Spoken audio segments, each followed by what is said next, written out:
आगे बढ़ते हैं और अब समझेंगे रसों को। देखो, आपसे ये बात कही गई कि जो भरत मुनि हैं, भरत मुनि ने अपना रस सूत्र दिया और भरत मुनि ने रसों की संख्या 8 बताई। आचार्य विश्वनाथ आए, उन्होंने 9वें रस के रूप में शांत रस को जोड़ा, यानी कि अब मूलतः रसों की संख्या कितनी होगी? मूलतः रसों की संख्या 9 हो गई जी।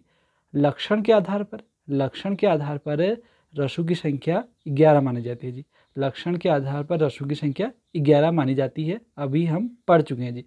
तो एक बात और यहाँ मेंशन कर देते हैं कि जो 9वें रस के रूप में शांत रस को जोड़ा गया आचार्य विश्वनाथ जी के द्वारा, उनका एक प्रसिद्ध कथन है, वाक्य रसात्मक काव्यम। वाक्य रसात्मक काव्य में बार बार पूछा जाता है वाक्य रसात्मक काव्यम किसका कथन है? तो आपका उत्तर होगा आचार्य विश्वनाथ, जिन्होंने 9वें रस के रूप में हमें शांत रस का प्रतिपादन करा था, आचार्य विश्वनाथ ने। तो हम आगे बढ़ेंगे और सबसे पहले यानी कि श्रृंगार रस का अध्ययन करेंगे। देखो, हम अभी जो रसों का अध्ययन कर रहे हैं वो लक्षण के आधार पर, यानी लक्षण के आधार पर हम 11 रसों का अध्ययन यहाँ पर करेंगे। तो पहला रस है श्रृंगार रस। देखो, श्रृंगार रस को भी 2 भागों में बांटा जाता है, एक संयोग श्रृंगार होता है, एक वियोग श्रृंगार होता है। संयोग श्रृंगार जहाँ नायक नायिका का मिलन हो रहा होगा, जहाँ नायक नायिका का मिलन हो रहा होगा, मिल रहे होंगे जहाँ, वो संयोग श्रृंगार होगा। वियोग जहाँ नायक नायिका का वो एक दूसरे से दूर जा रहे होंगे, वह वियोग श्रृंगार होगा। देखो, अभी इसके बाद एक करुण रस भी हम पढ़ेंगे, तो वहाँ करुण में जो वियोग की बात हो रही होगी वो हमेशा के लिए बात हो रही होगी, वो हमेशा के लिए बात हो रही होगी। लेकिन वियोग में नायक नायिका की बात हो रही होगी और वह हमेशा के लिए बात नहीं होगी जी। तो बढ़ते हैं श्रृंगार रस को। पहले श्रृंगार रस का जानते हैं कि श्रृंगार रस होता क्या है। देखो, जहाँ नायक नायिका के सौंदर्य प्रेम संबंधी वर्णन जहाँ होगा वह श्रृंगार रस होगा। आप आंख बंद करके रख लीजिए, जहाँ भी आपको नायक नायिका का कोई भी प्रकरण देखे वो आपका श्रृंगार रस होगा जी। इसके अलावा भी इसमें सौंदर्य, प्रकृति, सुंदर वन, बसंत ऋतु, पक्षियों का चहचहाना आदि के बारे में वर्णन मिलता है जी श्रृंगार रस में। श्रृंगार रस को रसराज या रसपति भी कहा जाता है। श्रृंगार रस को रसराज या रसपति भी कहा जाता है। क्यों कहा जाता है? इसलिए कहा जाता है क्योंकि यह रसों का राजा है, रसों का राजा है श्रृंगार रस, इसलिए रसराज या रसपति कहा जाता है जी। आपको प्रत्येक रस का स्थायी भाव याद रखना है, आपको प्रत्येक रस का स्थायी भाव याद रखना है। और श्रृंगार रस का स्थायी भाव है रति या प्रेम। रति या प्रेम आपका श्रृंगार रस का स्थायी भाव है जी। अब हम उदाहरणों की ओर चलेंगे। देखो, आप जितने ज़्यादा उदाहरण करोगे सॉल्व, आपको उतना ज़्यादा रस आएंगे, उतने ज़्यादा अलंकार आपको आएंगे। तो हम उदाहरण समझते हुए चलेंगे। बतरस लालच लाल की मुरली धरी लुकाए, सह करे भव हन हसे, देन कहे नटी जाए। तो श्रृंगार रस का उदाहरण है बतरस लालच लाल की मुरली धरी लुकाए, सह करे भव हन हसे, देन कहे नटी जाए। तो गोपियों ने अब कृष्ण भगवान की मुरली छुपा दी है और आपस में अपने भावों से इशारे कर रहे हैं, नहीं देना है इनको।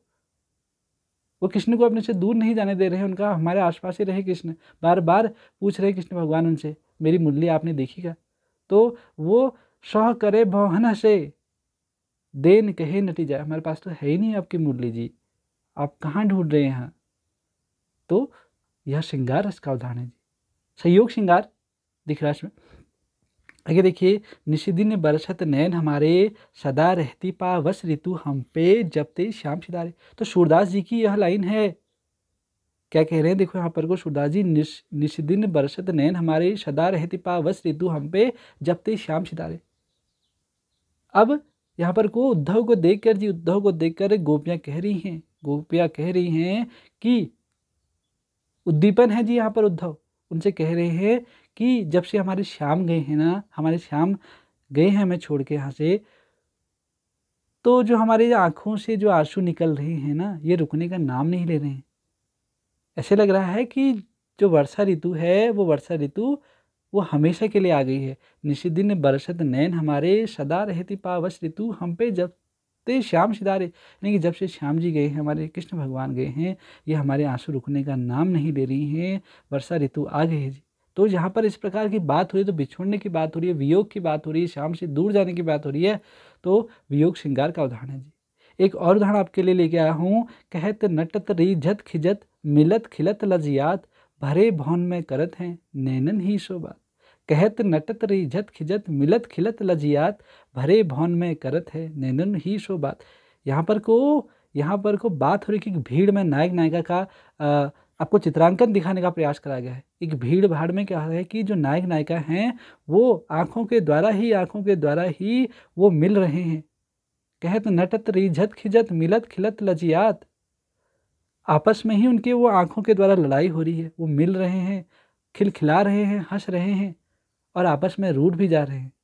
कहत नटत रिझत खिजत मिलत खिलत लजियात भरे भवन में करत है नैनन ही शो बात। यानी कि भीड़ भाड़ में नायक नायिका का देखो प्रेम का यहाँ पर को प्रसंग बताया गया है कि जब नायक नायिका भीड़ में मिलते हैं तो आंखों ही आंखों में वो मिल भी रहे हैं, वो आपस में लड़ भी रहे हैं, वो रूठ भी रहे हैं, वो मना भी रहे हैं।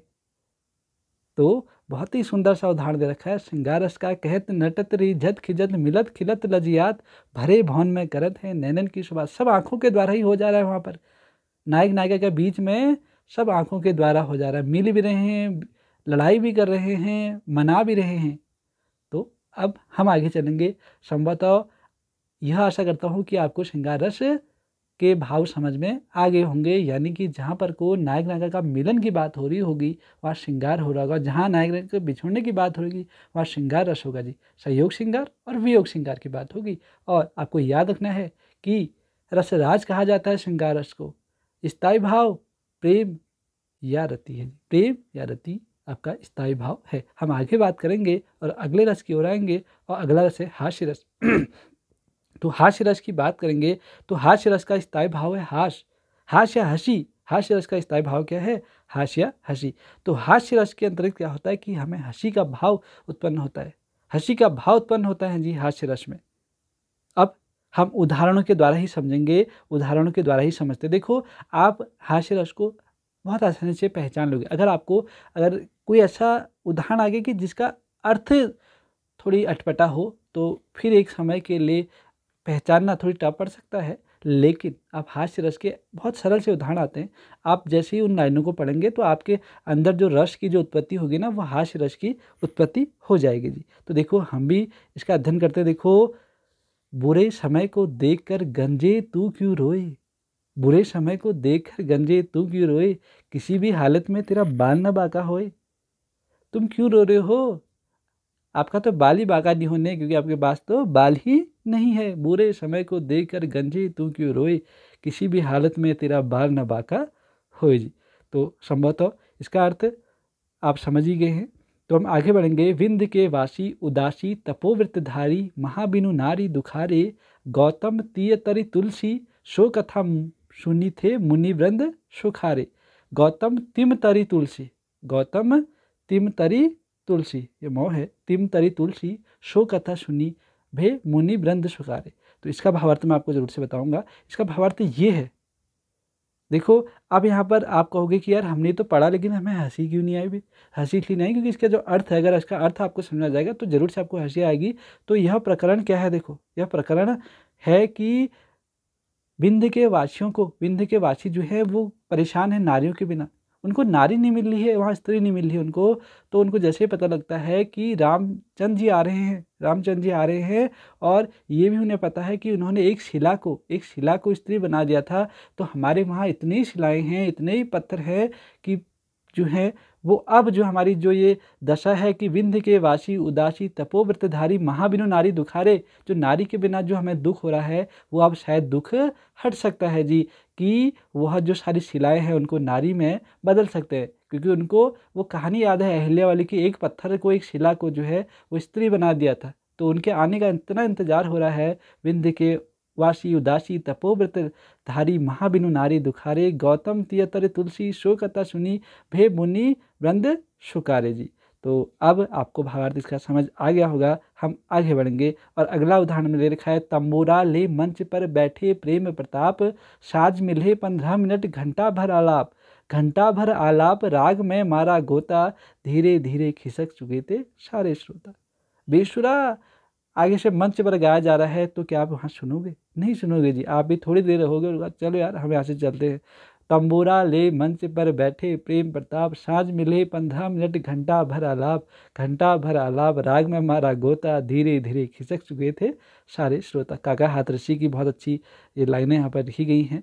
काका हाथरसी जो हैं वो हिंदी साहित्य में बहुत बड़े हास्य कवि के रूप में जाने जाते हैं, तो ज़रूर से आप इनकी रचनाएं इनकी पढ़ें। तो हम आगे बढ़ेंगे और अगला जो हमारा रस होगा वो करुण रस होगा जी। देखो करुण रस में बात क्या होगी, करुण रस में यहाँ किसी अपने के विनाश, दीर्घकालिक वियोग, द्रव्य नाश या प्रेमी से सदैव के लिए बिछुड़ जाने की बात होगी। अभी मैंने इससे पहले कहा वियोग श्रृंगार में बिछुड़ने की बात जरूर हो रही होगी नायक नायिका का, लेकिन ऐसा नहीं हो रहा कि हमेशा के लिए। यहाँ प्रेमी से सदैव बिछुड़ जाने या दूर चले जाने की बात होगी जी। यानी कि जहाँ करुण का भाव आ रहा, शोक का भाव आ रहा होगा, यानी करुण रस का जो स्थायी भाव है वो क्या है, वह शोक है जी। करुण रस का स्थायी भाव शोक है, करुण रस का स्थायी भाव शोक है। यानी कि जहाँ पर आपको शोक के बारे में पता लगे वो क्या होगा, वो करुण रस होगा। अब हम बढ़ते हैं, उदाहरण के द्वारा आपको समझ आ जाएंगे जी, उदाहरण के द्वारा आपको समझ आ जाएगा। धोखा न दो भैया मुझे इस भांति आकर के यहाँ, मझधार में मुझको बहाकर तात जाते हो कहाँ, सीता गई तुम भी चले मैं भी ना जीऊँगा यहाँ। लक्ष्मण जी को शक्ति लग गई है, लक्ष्मण शक्ति की बात हो रही है, राम जी बड़े परेशान हो गए हैं, सीता माता को पहले ही अपहरण कर दिया गया है रावण के द्वारा, तो रावण के द्वारा अपहरण कर दिया है। तो रामचंद्र जी अब बात कह रहे हैं, धोखा न दो भैया मुझे इस भांति आकर के यहाँ, मझधार में मुझकर बहाकर तात जाते हो कहाँ, सीता गई तुम भी चले मैं न जीऊँगा यहाँ। यानी कि बिछुड़ने की बात हो रही है, उनको लग रहा है कि जो लक्ष्मण जी हैं, शक्ति है, ये अब क्या हो गया ऐसा, आप मुझे छोड़कर नहीं जा सकते हो जी। धोखा न दो भैया मुझे इस भांति आकर के यहाँ, मझधार में मुझको बहाकर तात जाते हो कहाँ, सीता गई तुम भी चले मैं न जीऊँगा यहाँ। यानी करुण रस का यह उदाहरण है जी। अब आगे बढ़ते हैं, सब परेशान हो रहे हैं वहाँ पर को। अगला उदाहरण है, देखो, हाय राम कैसे झेल ले अब हम अपनी लज्जा अपना शोक, गया हमारे ही हाथों से अपने राष्ट्रपिता परलोक। हाय राम कैसे झेले हम अपनी लज्जा अपना शोक, गया हमारे ही हाथों से अपने राष्ट्रपिता परलोक जी। तो बिछुड़ने की बात हो रही है, शोक की बात हो रही है, आपका करुण रस का उदाहरण है, करुण रस का उदाहरण है जी।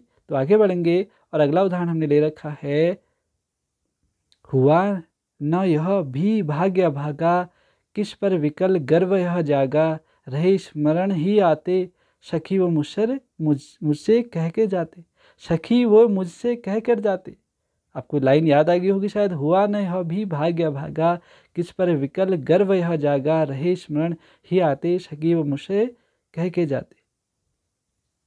यानी कि छोड़ के चले गए हैं गौतम जी, छोड़ के चले गए हैं, पत्नी कह रही है उनकी, एक बार ज़रूर से मुझसे कहते बात कि मैंने खुशी खुशी जाने देती। अगर आप इसको पूरी रचना इसकी पढ़ेगा जी, हुआ न यह भी भाग्य भागा, किस पर विकल गर्व यह जागा, रहे स्मरण ही आते, सखी वो मुझसे कह के जाते। एक बार भी कह के नहीं गए, रात में गए थे अपने बेटे और पत्नी को छोड़ के गौतम जी। तो करुण रस का यह उदाहरण है। आगे बढ़ेंगे हम अगले रस की ओर, वीर रस। देखो वीर रस के 3 भाग हैं, युद्ध के संदर्भ में, दान के संदर्भ में और दया के संदर्भ में। युद्ध के संदर्भ में, दान के संदर्भ में और दया के संदर्भ में। तो वीर रस जब किसी रचना या वाक्य आदि से वीरता जैसे भाव की उत्पत्ति होगी, वहाँ वीर रस होगा जी। यानी कि जहाँ वीरता की बात हो रही, उत्साह की बात हो रही होगी, वह वीर रस होगा। युद्ध के संदर्भ में जहाँ बात हो रही, दान के संदर्भ में जहाँ बात हो रही, दया के संदर्भ में जहाँ बात हो रही, वह वीर रस होगा। वीर रस का जो स्थायी भाव होता है उत्साह होता है। वीर रस का जो स्थायी भाव होता है वह आपका उत्साह होता है जी, उत्साह होता है, स्थायी भाव। आपको प्रत्येक रस का स्थायी भाव याद रखना है। आगे बात करेंगे इसके उदाहरणों की। तो बड़ा फेमस उदाहरण आपके सम्मुख है, बुंदेले हर बोलों की हमने, बुंदेलों हर बोलों के मुख हमने सुनी कहानी थी, खूब लड़ी मर्दानी वो तो झांसी वाली रानी थी। बुंदेले हर बोलों की मुख हमने सुनी कहानी थी, खूब लड़ी मर्दानी वो तो झांसी वाली रानी थी। सुभद्रा कुमारी चौहान की ये लाइनें हैं। बुंदेले हर बोलों की मुख हमने सुनी कहानी थी, खूब लड़ी मर्दानी वो तो झांसी वाली रानी थी। अगला उदाहरण देखिएगा ध्यान से, बड़ा ही रोचक है। हाथ गयो प्रभु को कमला, कहे नाथ कहाँ तुमने चितधारी।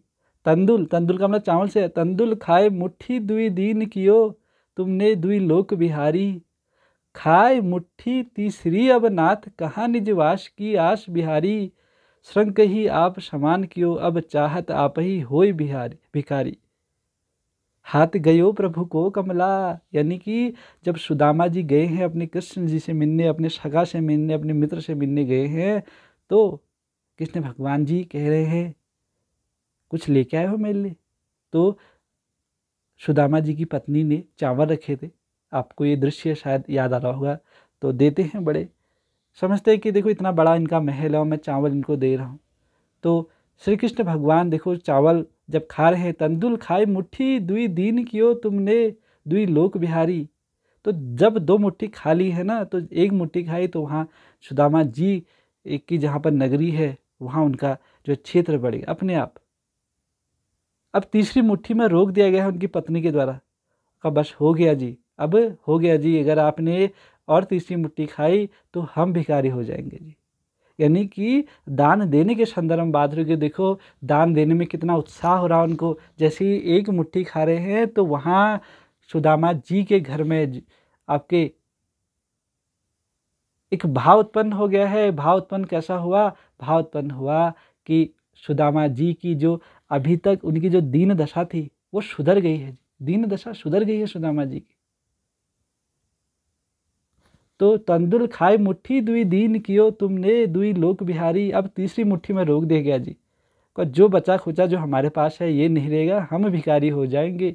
अब बात कही उनकी पत्नी, तो जरूर से याद करेगा दान देने के संदर्भ में ये बात कही है।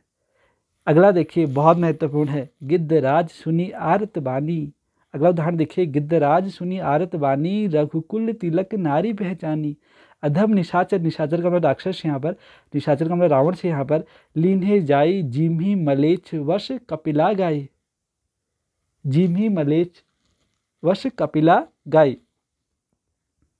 तो गिद्धराज सुनी आरत बानी, आपने जरूर से सुना होगा। गिद्धराज नहीं, जटायु की बात हो रही होगी। जटायु जी की यहाँ बात हो रही है। यानी गिद्धराज सुनी आरत बानी, रघुकुल तिलक नारी पहचानी, अधम निशाचर लीन्हे जाई जिम्ही मलेच्छ वश कपिला गाई। तो जो गिद्धराज हैं, जो जटायु हैं, पहचान लिया उन्होंने कि तो रघुकुल तिलक यानी कि सीता मैया हैं, वो निशाचर यानी कि रावण सीता का हरण करके ले जा रहा है। तो यहाँ पर जो भाव आ रहे हैं, भाव किसके संदर्भ में? दया के संदर्भ में। दया के संदर्भ में उनको बचाने के लिए आपने देखा होगा कि रावण जटायु के पंख काट देते हैं जी। तो कोशिश करी गई उन्होंने सीता माता को बचाने के लिए। तो दया का भाव आ रखा है। गिद्धराज सुनी आरत बानी, रघुकुल तिलक नारी पहचानी, अधम निशाचर लीन्हे जाई जिम्ही मलेच्छ वश कपिला गाई। अगला उदाहरण हम देखेंगे। अगला उदाहरण है, वीर तुम बढ़े चलो, धीर तुम बढ़े चलो, सामने पहाड़ हो कि सिंह की दहाड़ हो, तुम कभी रुको नहीं, तुम कभी झुको नहीं। द्वारिका प्रसाद माहेश्वरी की यह लाइनें हैं। वीर तुम बढ़े चलो, धीर तुम बढ़े चलो, सामने पहाड़ हो सिंह की दहाड़ हो, तुम कभी रुको नहीं, तुम कभी झुको नहीं। बहुत फेमस है और उदाहरण है आपका वीरस का। अगला एक उदाहरण हमने ले रखा है, चढ़ चेतक पर तलवार उठा करता था, भूतल पानी को राणा प्रताप सर काट काट करता था, सफल जवानी को। उदाहरण है आपका वीरस का। हम आगे बढ़ेंगे, क्रोध रस, यानी क्रोध, जहाँ क्रोध का वर्णन होगा, जहाँ क्रोध का वर्णन होगा वहाँ रौद्र रस होगा। देखो इसका स्थायी भाव क्रोध है, इसका स्थायी भाव क्रोध है। उदाहरण समझिएगा, सुनत बचन फिर अनत निहारे, देखे चाप खंडी मही डारे, अतिरस बोले वचन कठोरा, कहो जड़ धनुष तेहि तोरा। सुनत बचन फिर अनत निहारे, देखे चाप खंड मही डारे, अतिरस बोले वचन कठोरा, कहो जड़ धनुष तेहि तोड़ा। तो यह आपका जो प्रकरण है, यह प्रकरण आपका लक्ष्मण और परशुराम संवाद का है। तो जब राम जी के द्वारा धनुष तोड़ा गया तो जो परशुराम हैं, बड़े गुस्से में आ रखे हैं। तो बड़े गुस्से में आए तो फिर वहाँ पर फैल गए जी। गुस्सा आ रहा उनको, सुनत बचन फिर अनंत निहारे, देव देखे चाप खंड मही डाले। चाप यानी यहाँ पर को धनुष से मतलब है। तो दोनों भागों में देखकर बड़े बिलबिला गए हैं वहाँ पर। क्रोध आ गया उनको, अतिरथ से बोले बचन कठोरा, कह रहे जो मन में आ रहे हैं उनके। कहो जड़ धनुष ते तोड़ा, किसने तोड़ दिया, मैं विनाश कर दूंगा, जो खत्म कर दूंगा। इस प्रकार के क्रोध में, क्रोधवश कई बातों को वहाँ पर कर रहे हैं। उदाहरण है क्रोध यानी कि क्रोध रस का। आगे बढ़ेंगे और अगला उदाहरण है, श्री कृष्ण के सुन वचन अर्जुन क्रोध से जनने लगे, सब शोक अपना भुलाकर करतल युग मलने लगे। मैथिली शरण गुप्त की यह लाइनें हैं और ये लाइनें शायद आपको इसका भावार्थ आ गया होगा, समझ नहीं आया होगा तो मैं बता रहा हूँ। देखो जो बहुत ही कठिन है वो मैं आपको बता दूंगा। अब बहुत सब एक एक करके बताएंगे तो हमारी वीडियो बहुत लंबी हो जाएगी, इसलिए हर किसी का भावार्थ नहीं बता पा रहे हैं। तो ज़रूर से जब हमारी साहित्य की क्लासें लगेंगी, साहित्य की आपके हम पार्ट स्टार्ट कर देंगे तो उनमें इनका डिटेल अध्ययन करेंगे। वहाँ बहुत डिटेल होता है। वहाँ हास्य रस को भी हम 5 भागों में पढ़ेंगे। भरत मुनि ने 5 उपभेद करे हैं हास्य रस के। तो अभी फिलहाल यहाँ जो हमारे अन्य कंपटीशन है, जो सामान्य हिंदी जहाँ पूछी जाती है इतनी ही पूछी जाएगी। तो हम आगे बढ़ेंगे। तो देखो यहाँ पर श्री कृष्ण के सुन वचन अर्जुन क्रोध से जनने लगे, सब शोक अपना भुलाकर करतल युग मरने लगे। मैथिली शरण गुप्त की यह लाइनें हैं। यहाँ पर को जब कृष्ण भगवान अपने प्रतिद्वंदी आगे से देखते हैं, ये तो सब मेरे अपने ही हैं, मैं कैसे इन पर वाण चलाऊं, कैसे मैं इनको मारूं। तो फिर श्री कृष्ण उनको फिर वचन सुनाते हैं, यानी कि इनको उपदेश देते हैं। श्री कृष्ण अर्जुन उपदेश आपने देखे होंगे, सुने होंगे आपने। तो उपदेश देते हैं और बताते हैं उनको, विभिन्न नाना प्रकार की बातों को बताते हैं। फिर अर्जुन सब शोक अपना भुलाकर करतल युग मनने लगे। उनका आओ अब आ जाओ। अब श्री कृष्ण भगवान ने उनका मन में जो उत्पन्न जो पीड़ा थी उसको दूर कर दिया है। पहले कहते मैं युद्ध में नहीं लड़ पाऊंगा, श्री कृष्ण भगवान जी मैं नहीं लड़ पाऊंगा, सब मेरे आगे अपने हैं, मैं कैसे इनमें तीर चला दूं। फिर श्री कृष्ण जी के द्वारा उपदेश दिए गए, तब जाके अर्जुन तैयार हुए जी। हम आगे बढ़ेंगे। अगला रस हमारा होगा भयानक रस। भयानक रस देखो, जब भय उत्पन्न करने वाले विषयों का वर्णन होगा तो वहाँ भयानक रस होगा। जहाँ भय उत्पन्न करने वाले विषयों का वर्णन होगा वहाँ भयानक रस होगा। भयानक रस का जो स्थायी भाव है वह भय है। भयानक रस का जो स्थायी भाव क्या है, वह भय है जी, भय है जी। अब उदाहरण देखिए, एक और अजगर ही लखी, एक और मृगराय, बिकल बटोही बीच ही परियो मूर्छा खाए। अजगर यानी कि सांप की बात हो रही है और मृगराय यानी कि शेर की बात हो रही है। यहाँ पर एक व्यक्ति जा रहे हैं, चले जा रहे हैं, ध्यान से समझिएगा, भावार्थ को आत्मसात करते हुए चलेगा। एक और अजगर लखी, आगे की ओर जा रहे, अजगर फनफनाए बैठा आगे से। एक और मृगराय, पीछे मुड़े तो कौन है, शेर है, बाघ है पीछे। बिकल बटोही बीच ही परियो मूर्छा खाए, हो गई हालत खराब। क्या हुआ, परियो मूर्छा खाए, और वहीं पर को मूर्छा खा के गिर गए हैं। एक और अजगर ही लखे, एक और मृगराय, बिकल बटोही बीच ही परियो मूर्छा खाए, हो गए बेहोश होकर गिर गए हैं जी। एक और क्या देख लिया, सांप अजगर देख लिया, दूसरी ओर मृगराय देख लिए हैं, परियो मूर्छा खाए। अगला उदाहरण देखिएगा, उधर गरजती सिंधु लहरिया, सिंधु नदी की बात हो रही है। उधर गरजती सिंधु लहरिया, कुटिल काल के जालों सी, चली आ रही फैन उगलती, फन फैलाए ब्यालों सी। उधर गरजती सिंधु लहरिया, कुटिल काल के जालों सी, चली आ रही फैन उगलती, फन फैलाए ब्यालों सी। जो जयशंकर प्रसाद कामानी से लिए गए ये लाइनें हैं, तो आप इन्हें याद रखना, भयानक रस का उदाहरण है जी। अगला हम पढ़ेंगे विभत्स रस। विभत्स रस यानी कि जिन वस्तुओं के वर्णन से मनुष्य के अंदर घृणा का भाव आए। विभत्स रस पहचानना बहुत आसान है। जहाँ पर आपको मांस, मवाद, खून इत्यादि इस प्रकार के शब्द दिखेंगे वहाँ विभत्स रस होगा। वहाँ विभत्स रस होगा, घृणा का जहाँ भाव आ रहा होगा वो विभत्स रस होगा। इसका जो स्थायी भाव है वह जुगुप्सा या घृणा होता है। जुगुप्सा या घृणा इसका स्थायी भाव होता है, याद रखिएगा, बार बार पूछा जाता है ये। इसका स्थायी भाव जुगुप्सा या घृणा होता है। अब देखो उदाहरण आप पढ़ते ही अर्थ बताने की जरूरत भी नहीं पड़ेगी आपको, आप खुद समझ जाओगे कि घृणा का भाव आ रहा है, घृणा का भाव आ रहा है। तो देखो, आंखें निकाल उड़ जाते, क्षण भर उड़ कर आ जाते, सौ जीव खींचकर कौवे चुभला चुभला कर खाते। भोजन में श्वान, श्वान का मतलब कुत्ते, श्वान लगे मुर्दे थे, भू पर लेटे खा मांस चाट लेते थे, चटनी सम बहते बहते बेटे। आंखें निकाल उड़ जाते, क्षण भर उड़कर आ जाते, सौ जीव खींच कर कौवे चुभला चुभला कर खाते।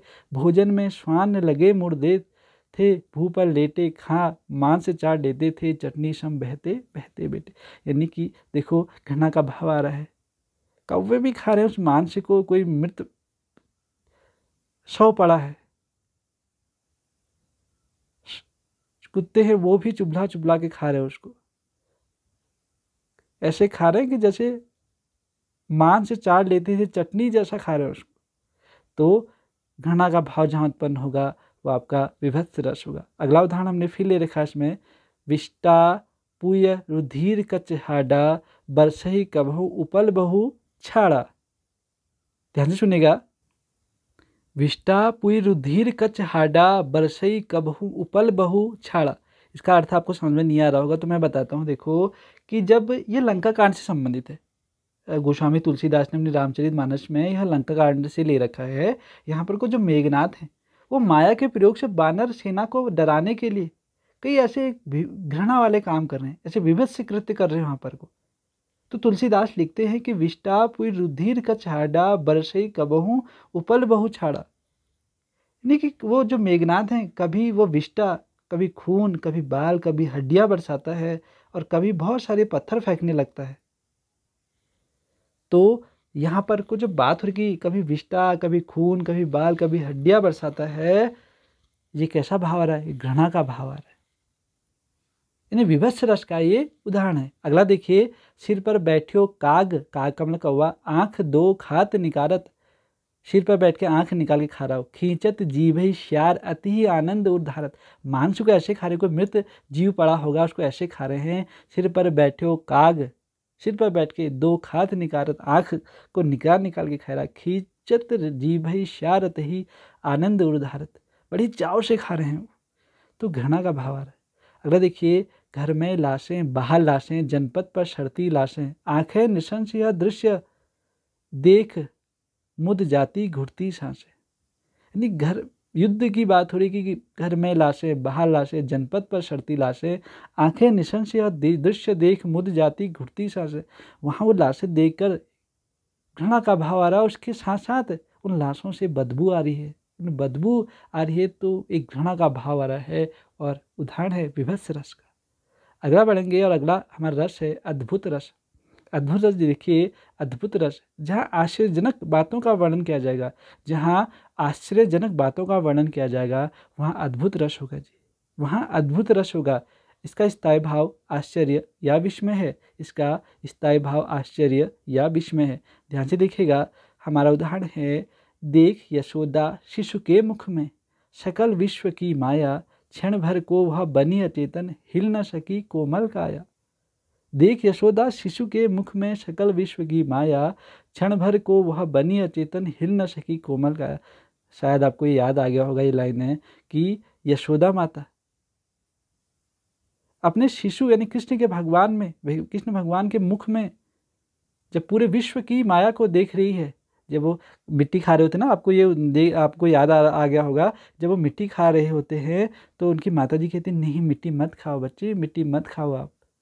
तो हाथ रोकती है, तो हाथ रोकते रोकते क्या हो जाता है, जब मुंह में देखती ना मिट्टी भरा है, मुंह जब खोलते हैं तो पूरा ब्रह्मांड के दर्शन कर लेती हैं। तो देख यशोदा शिशु के मुख में सकल विश्व की माया, क्षण भर को बनी अचेतन हो गई हैं, हिल न सकी कोमल काया। तो आश्चर्य की भावना जहाँ पैदा होगी वो आपका अद्भुत रस होगा। अगला हम उदाहरण देखेंगे, अखिल भुवन चर अचर सब, हरि मुख में लखी मातु, चकित भई गद गद वचन विकसित दुर्ग पुलकातु। तो सेम बातें हैं, अखिल भुवन चर अचर सब, हरि मुख में लखी मातु, चकित भई गद गद वचन विकसित दुर्ग पुलकातु। आगे देखिए, आगे नदियाँ खरी अपार, घोड़ा कैसे उतरे। आगे नदियाँ खरी अपार, घोड़ा कैसे उतरे, राणा ने सोचा इस पार, तब तक चेतक था उस पार। बड़े परेशान थे राणा प्रताप जी कि घोड़े कैसे पार करेंगे, हम कैसे पार करेंगे इस नदी को। तो राणा ने सोचा इस पार, तब तक चेतक था उस पार। तो अद्भुत हो गया, एकदम उनका चेतक पार हो गया, इतनी बलशाली था वह चेतक। चेतक यानी घोड़े की बात हो रही है यहाँ पर। अगला देखिए, हो पूर्ण जब तक पार्थ प्रति प्रभु का वचन ऊपर कहा, तब तक महाअद्भुत हुआ यह कौतुक से हा। मार्तंड्य अस्ताचल निकट धन मुक्त सा देखा गया, है जान सकता कौन प्रभु का कृत्य नित्य नया नया। हो पूर्ण जब तक पार्थ प्रति प्रभु का वचन ऊपर कहा, तब तक महाअद्भुत हुआ यह कौतुक सा। मार्तंड अस्ताचल निकट धन मुक्त सा देखा गया, है जान सकता कौन प्रभु का कृत्य नृत्य नया नया। तो ध्यान से सुनेगा। तो यहाँ पर जो मार्तंडी है, ध्यान से देखिएगा, जो मार्तंडी है, मार्तंडी का मतलब है सूर्य से संबंधित है। मार्तंडी का मतलब सूर्य से। ये जो लाइनें हैं वो जयदत्त वध के बारे में कही गई है, मैथिली गुप्त जी की हैं, जयदत्त वध के बारे में। तो एक तो बहुत आसान तरीका है कि आपको कुछ भावार्थ समझ में नहीं आया इसका, तो आप फिर परेशान हो जाएंगे कि इसमें कौन सा रस होगा। एक बात है कि बहुत आसान ढूंढना, कैसे देखो, अद्भुत आ गया है तो आपका सीधा उत्तर होगा अद्भुत रस। लेकिन केवल अद्भुत से काम नहीं चलेगा, हमें भावार्थ भी आना चाहिए। भावार्थ ये है कि जब जयद्रथ वध हो रहा है तो जयदत्त जो है उनको, जयद्रथ को एक शक्ति प्रदान थी, उनको शक्ति प्रदान थी। यह शक्ति मिली हुई थी कि अगर वो धूप में जाएंगे तो तभी मारे जा सकते हैं। तो जयदत्त क्या करते थे, वो जब भी सूर्य का निकलना होता था वो छिप जाते थे, वो बाहर ही नहीं निकलते थे। अब प्रभु ने कहा कैसे होगा, तो माया रच दी है प्रभु जी के द्वारा। तो माया कैसी रची, उन्होंने अंधकार छा दिया है। ऐसा लग रहा है कि मानो सूर्य अस्त हो गया जी, ऐसा लग रहा है कि मानो सूर्य अस्त हो गया है। तो जैसे ही जयदत्त देखता है कि अब तो सूर्य अस्त हो गया है, अब मेरा कोई कुछ नहीं बिगाड़ सकता है, तो आते हैं मैदान की ओर।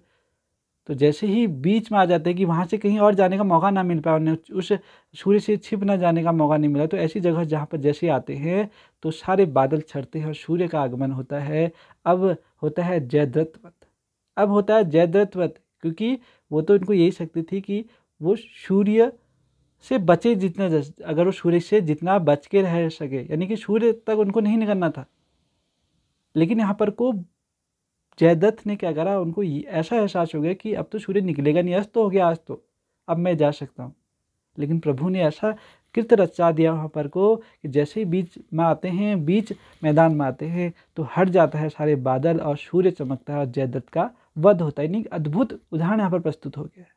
हो पूर्ण जब तक पार्थ प्रति प्रभु का वचन ऊपर कहा, तब तक महाअद्भुत हुआ यह कौतुक सहा। मार्तंड अस्ताचल निकट धन मुक्त सा देखा गया, है जान सकता कौन प्रभु का कृत्य कृत्य नित्य नया नया। तो ध्यान से देखेगा, आप लोग भी इसका भार समझने का प्रयास करना। नहीं आएगा तो आपको ट्रिक बता दी, अद्भुत लिखा हुआ है, अद्भुत रस का उदाहरण है जी।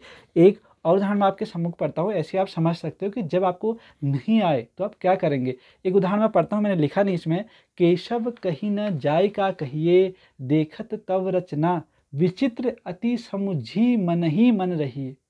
केशव कहीं न जाय का कहिए, देखत तव रचना, विचित्र अति समुझे मन ही मन रहिए। तो ये भी आपका जो उदाहरण है वो उदाहरण है अद्भुत रस का। आप विचित्र को देख लीजिए, देखो विचित्र का मतलब अद्भुति से संबंधित है, ठीक है। विचित्र यानी अद्भुत आश्चर्य की बात हो रही है, आपका अद्भुत रस का उदाहरण होगा। हम आगे की ओर बढ़ेंगे और अगला हम रस देखेंगे शांत रस। तो शांत रस जहाँ मानसिक शांति, सांसारिक विरक्ति, ईश्वर भक्ति आदि का वर्णन होगा, वहाँ शांत रस होगा। यानी कि आप देखिए जहाँ शांति का भाव आ रहा होगा, सांसारिक विरक्ति हो रही होगी, आपका शांत रस होगा। शांत रस का जो स्थायी भाव होता है सम या निर्वेद होता है, सम या निर्वेद होता है जी। अब देखो, जब मैं था तब हरि नहीं, अब हरि है मैं नाही, सब अंधियारा मिट गया, जब दीपक देखा माही। तो ध्यान से सुनेगा, जब मैं था तब हरि नहीं, अब हरि है मैं नाही, सब अंधियारा मिट गया, जब दीपक देखा माही। नहीं, कबीरदास जी कहते हैं कि जब तक मन में अहंकार था तब तक ईश्वर से साक्षात्कार नहीं हुआ, यानी ईश्वर से मिलन नहीं हुआ जी। जब अहंकार अहम समाप्त हो गया तब प्रभु मिले। ईश्वर से हमारा मिलन हुआ, साक्षात्कार हुआ, तब अहंकार स्वतः ही नष्ट हो गया। ईश्वर की सत्ता का बोध तभी हुआ, यानी कि जब मैं था तब हरि नहीं, अब हरि है मैं नाही, सब अंधेरा मिट गया जब दीपक देखा माही। यानी कि मन में अहंकार था तब तक ईश्वर से मिलन नहीं हुआ, जब ये अहंकार मिटा तब प्रभु से मिलन हुआ, और जो हमारा अंधकार है वो स्वयं क्या हो गया, वो मिट गया। यानी कि जहाँ शांति का भाव आए हमारा शांत रस हो गया। अगला उदाहरण देखिएगा, मन रे तन का गत का पुतला, लागे बुध विनसी जाए, छिन में गर्भ करे क्यों इतना। मन रे तन का गत का पुतला, लगे बूंद विनसी जाए, छिन में गर्भ करे क्यों इतना। शांत रस का उदाहरण है जी। अगला देखिए, या लकुटी अर कमरिया पर राज तिहूं, राज तिहूं, इस राज नहीं राज तिहूं पुर को तही डारो, आठों सिद्ध नवो निधि को सुख, नंद की गाय चराई विसारो। यानी कि ऐसा सुख कहीं नहीं है जो नंद की गाय को चराने से आए। या लकुटी अरु कमरिया पर, कमर पर बांसुरी लटका के, या लकुटी अरु कमरिया पर राज तिहूपुर को तही डारू, आठों सिद्ध नवनिधि को सुख, नंद की गाय चराई विसारू। जो सुख नंद की गाय को चराने में है वो सुख कहीं नहीं है जी। शांत रस का उदाहरण है। अगला देखिए, वात्सल्य रस, यानी कि जहाँ पर आपको कोई शिशु से संबंधित बातें दिख रही होंगी वो आपका वात्सल्य रस होगा। देखो, जब संतान शिष्य अनुज के प्रति प्रेम उमड़ता है वहाँ वात्सल्य होगा। आप गांठ बांध लीजिएगा, जहाँ आपको कहीं शिशु से संबंधित बातें दिख रही होंगी वो आपका वात्सल्य रस होगा। इसका स्थायी भाव वात्सल्यता या स्नेह है, इसका स्थायी भाव वात्सल्यता या स्नेह है जी। अब देखिएगा, जैसे हम उदाहरण पढ़ेंगे ना आपको खुद ब खुद समझ आ जाएगा कि यह बच्चे से संबंधित बातें चल रही हैं। देखो, मैया कभी बढ़ेगी चोटी, बहुत बार मोही दूध पियत भई, यह अझऊ है छोटी। छोटा बच्चा कह रहे हैं, तुतला के कह रहे हैं, मैया कब ही बढ़ेगी चोटी, बहुत बार मोही दूध पियत भई, यह अझऊ है छोटी। आप रोज रोज मुझे दूध पिला रहे हो, पी लो बच्चे, और ये कह रहे हो कि आपकी जो चोटी है ना ये बढ़ेगी, आपके बाल बढ़ेंगे। लेकिन मैं तो रोज ही दूध पी रहा हूँ, ये मेरी चोटी क्यों अभी छोटी है, क्यों नहीं बढ़ रही है। तो मैया कब ही बढ़ेगी चोटी, बहुत बार मोही दूध पियत भई, यह अझऊ है छोटी।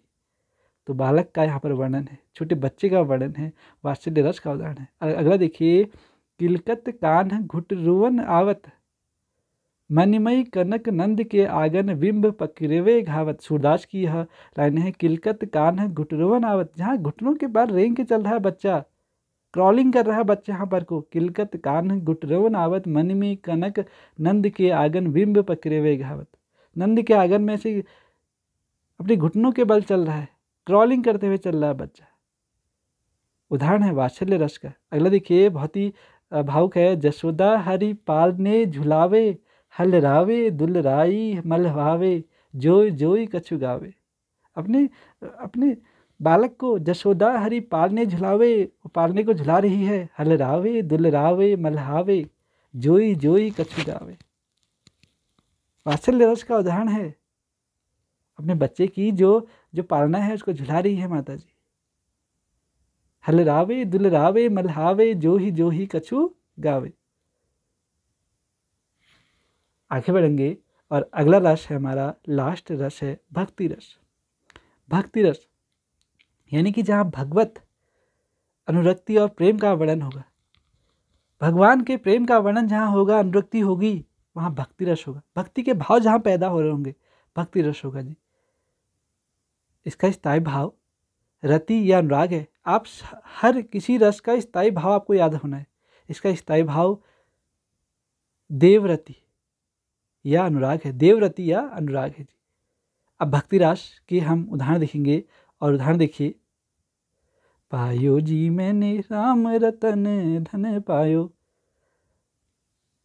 वस्तु अमोलक दी मारे सतगुरु, कृपा को अपनायो। यानी कि पायो जी मैंने राम रतन धन पायो, ये आपका उदाहरण है भक्ति रस का।